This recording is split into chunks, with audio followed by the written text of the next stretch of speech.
बांग्लादेश में बीते 7 दिनों के भीतर हिंदू समुदाय से जुड़े 2 कथित लिंचिंग मामलों ने अंतर्राष्ट्रीय स्तर पर चिंता बढ़ा दी है। इन घटनाओं ने एक बार फिर देश में अल्पसंख्यकों की सुरक्षा और सांप्रदायिक सौहार्द पर गंभीर सवाल खड़े कर दिए हैं। सबसे चर्चित मामला 18 दिसंबर 2025 का बताया जा रहा है, जब मैमनसिंह जिले में एक युवा हिंदू गारमेंट कर्मी दीपू चंद्र दास पर भीड़ ने कथित रूप से हमला किया।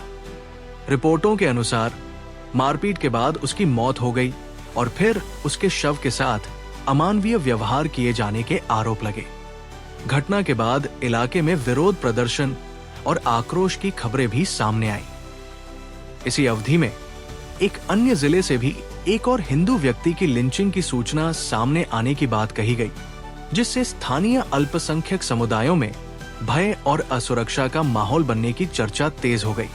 इन दोनों मामलों को लेकर अलग अलग कारणों की बातें की जा रही हैं, जैसे राजनीतिक तनाव, सांप्रदायिक भावनाएं और कथित अपमान आरोपों से जुड़ी परिस्थितियां। हालांकि कुछ रिपोर्टों में यह भी कहा गया है कि जांच के दौरान कई दावों के समर्थन में स्पष्ट प्रमाणों की कमी की बात सामने आ सकती है। इन घटनाओं पर बांग्लादेश की अंतरिम सरकार ने कथित तौर पर कड़ी प्रतिक्रिया देते हुए हिंसा की निंदा की है और कहा है कि दोषियों के खिलाफ कार्रवाई होगी।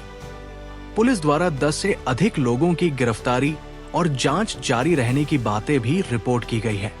मामला अब सिर्फ बांग्लादेश के भीतर तक सीमित नहीं रहा। भारत समेत कई देशों ने अल्पसंख्यकों की सुरक्षा सुनिश्चित करने के लिए ठोस कदम उठाने की मांग रखी है और भारतीय विदेश मंत्रालय द्वारा भी चिंता जताए जाने की बात कही जा रही है।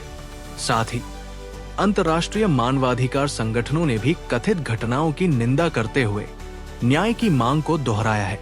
इसी पृष्ठभूमि में लंदन में बांग्लादेश उच्चायोग के बाहर प्रदर्शन की खबरें भी सामने आई।